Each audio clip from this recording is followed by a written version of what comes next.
All right, let's dive into a really profound story from the ancient Hindi text, the Mundaka Upanishad. We're talking about a powerful allegory that uses this simple, beautiful image, two birds on a tree, to explain the nature of the self, of reality, and our path to real freedom. And this, right here, is the central mystery we're going to unpack. See, it's about two sides of our own being. There's the part that lives and experiences and, let's be honest, suffers in the world. And then there's this other part that's just a silent, untouched witness to it all.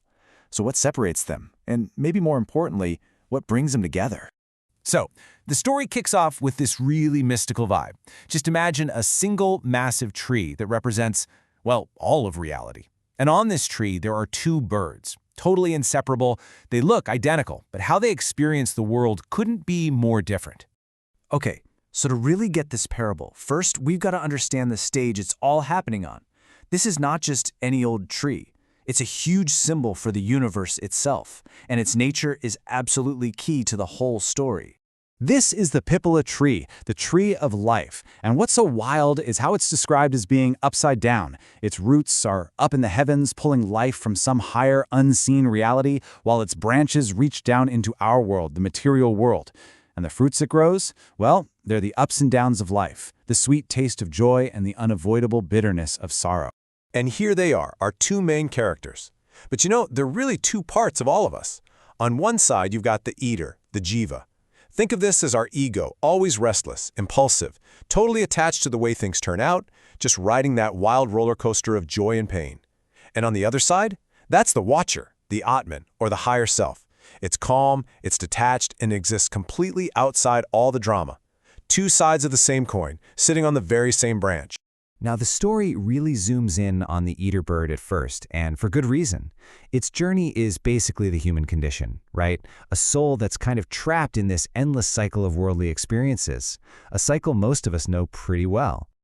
So the eater is just hopping like crazy from one branch to another, always chasing those sweet fruits.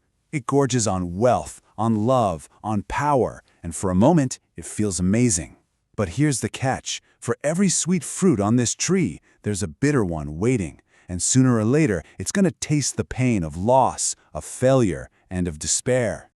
You know, this whole relentless cycle of chasing pleasure and running from pain, well, there's a name for it, samsara. It's the engine that drives our suffering, powered by our actions, our karma, and our deep, deep attachment to the things of this world, thinking they are what will finally make us happy. So this is the crucial point. The eater bird is completely lost in the sauce. It's so consumed by this feast, so distracted by the promise of the next sweet fruit, that it has totally forgotten who it really is. It's forgotten that it has this calm, peaceful golden twin sitting right there beside it the entire time. But here's where the story gets really interesting. It suggests that suffering actually has a purpose. It's often when we're at our lowest, when we're just completely exhausted, that a real possibility for change finally shows up. And this is the great turning point. So let's shift our gaze to that other bird for a second, the watcher, the Atman. It just watches. It doesn't eat the fruits. It doesn't judge the eater for its frantic chase. It's just a pure, eternal witness, that quiet, supreme reality inside all of us, totally untouched by the chaos of the world. So just picture the eater bird now. It's just tasted another bitter fruit, and it is tired. Its wings feel heavy. They're stained by all the juices of joy and sorrow. The chase just isn't fun anymore. It's just exhausting. And for the very first time, it actually stopped. And in that moment of stillness, in that quiet pause born from pure suffering, a new thought appears. A question starts to form in its mind, maybe for the very first time. That single question, that's everything. It's the beginning of the real spiritual journey. The climb away from all the confusing lower branches and up toward the calm, clear heights of the tree has officially begun. This is the moment it all changes. The eater looks up and it really sees the watcher. And here's the big aha moment. It's not envious of more fruit. It's envious of the watcher's deep, profound peace. It doesn't want another taste of the world. It wants freedom from the world.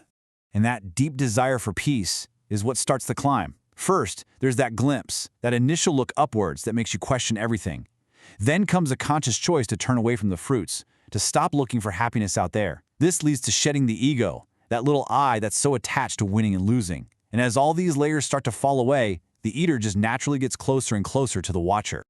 And now we've reached the powerful climax of this whole parable. This is where the entire journey leads, to the discovery of the ultimate truth. As the eater climbs higher and higher up the tree, something miraculous happens.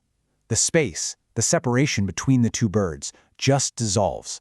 The restless eater and the serene watcher start to merge into one single radiant being of pure light, and as they become one, the tree itself, the whole world of illusion, just fades away into the background. The soul has its great realization. It realizes the watcher was never someone else, it was its own true self all along. That individual I that was suffering was just an illusion, and the silent divine witness, that is the only thing that's real. The soul finally declares, I am that. And this is the ultimate goal, moksha, or liberation.